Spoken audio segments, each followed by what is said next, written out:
हिमांशु, आप इस वक्त कहां मौजूद हैं और किस तरह की हलचल आप देख पा रहे हैं? देखिए, मुझे लगता है कि मलिका, मैं पटना के अंदर मौजूद हूं और मैं आपको बता दूं कि अब से कुछ देर बाद जो है जेडीयू की बैठक होनी है और भारतीय जनता पार्टी ने इस पर वेट एंड वॉच की स्थिति बनाई है। पूरी स्थिति को भारतीय जनता पार्टी देखना चाहती है कि नीतीश कुमार अब आगे क्या कदम लेंगे। लेकिन भारतीय जनता पार्टी एक चीज जरूर सोच रही है कि क्या उनसे ऐसी कोई गलती हो गई जिससे नीतीश कुमार इतने नाराज हो गए कि अब वो अपने संबंध जो है वो विच्छेद करना चाहते हैं। भारतीय जनता पार्टी ने कुछ दिन पहले यहां पर जो है अपने मोर्चों की एक कार्यकारिणी की बैठक बुलाई थी, जिसमें 6 मोर्चे जो है भारतीय जनता पार्टी के, उनकी कार्यकारिणी की बैठक थी। उसमें गृह मंत्री अमित शाह, भारतीय जनता पार्टी के अध्यक्ष जेपी नड्डा आए थे। जेपी नड्डा ने एक बयान दिया था। यहां बयान मतलब अपने भाषण में एक बात कही थी कि सभी क्षेत्रीय पार्टी जो है, क्षेत्रीय दल जो है, वो भारतीय जनता पार्टी के सामने टिक नहीं पा रही है। भारतीय जनता पार्टी हर जगह जीत रही है।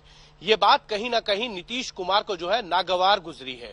और उसके बाद गृह मंत्री अमित शाह ने भारतीय जनता पार्टी की कोर ग्रुप की बैठक ली। उसमें यह कह दिया था कि 2024 पे फोकस कीजिए और आपको देखना होगा 25 में क्या होगा नहीं होगा, ये भारतीय जनता पार्टी फैसला लेगी 24 के बाद। तो कहीं ना कहीं ये बात नीतीश कुमार को अंदर खाने जो है वो धर कर गई कि अगर आपके मन में कोई ऐसी बातें हैं तो आप खुलकर बात कीजिए। और यही कारण है कि अब नीतीश कुमार और जेडीयू की तरफ से जो है बलि का बकरा आरसीपी सिंह को बनाया जा रहा है। ये कहा जा रहा है कि आरसीपी सिंह का जो तन था वो जेडीयू में था, लेकिन मन जो है वो भारतीय जनता पार्टी के संग था। कहीं ना कहीं नीतीश कुमार को यह भी भनक लगी है कि आरसीपी सिंह भारतीय जनता पार्टी के साथ मिलकर जो है वो बड़ा खेल रचने वाले थे। यानी कि महाराष्ट्र में जिस तरीके से शिवसेना के साथ हुआ है वो कहीं ना कहीं जेडीयू में होता। आरसीपी सिंह को जब राज्यसभा नहीं मिल रही थी, पार्टी घोषणा नहीं कर रही थी, ये भी जेडीयू के सूत्र बता रहे हैं कि उन्होंने कहीं ना कहीं जेडीयू के कुछ विधायकों के साथ बैठक की थी और बगावत के लिए तैयारी करने की बात कह दी थी। ये सारी चीजें जो है, लेकिन इस बीच कुछ और ताजा तस्वीरें मिल रही है राबड़ी देवी की आवाज से। वो तस्वीरें दर्शकों को दिखाएं। मैं एक बार फिर से आपका रुख करूंगी और जानकारी हम आपसे लेंगे। राबड़ी देवी के आवास पर विधायकों का पहुंचना शुरू हो गया है।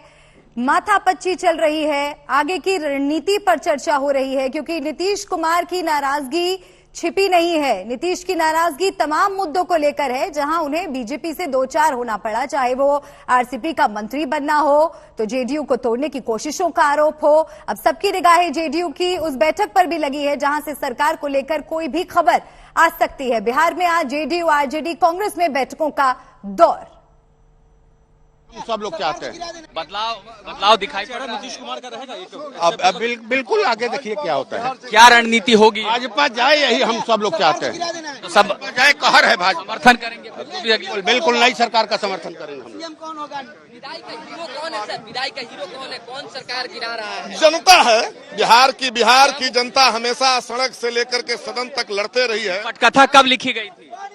अब ये पटकथा तो बहुत पहले से ही जनता अफसोस कर रही है। विधानसभा चुनाव 2020 में ही जनता ने संदेश उनके खिलाफ दिया था, जैसे तैसे वो बने थे। नेता कौन होगा सर? मुख्यमंत्री। अब तो हम लोग नेता ही तय कर रहे हैं ना। नेता ही तय करना जी, कौन होगा नायक इस लड़ाई का जो ये चल रहा तय करने जा रहे हैं। हम लोग बैठ रहे हैं अभी। मुख्यमंत्री कौन होगा अगर सरकार वही तय करने के लिए मीटिंग हो रही है। नीतीश कुमार या तेजस्वी यादव? 10 से 12 विधायक आपको नजर मंजूर हो।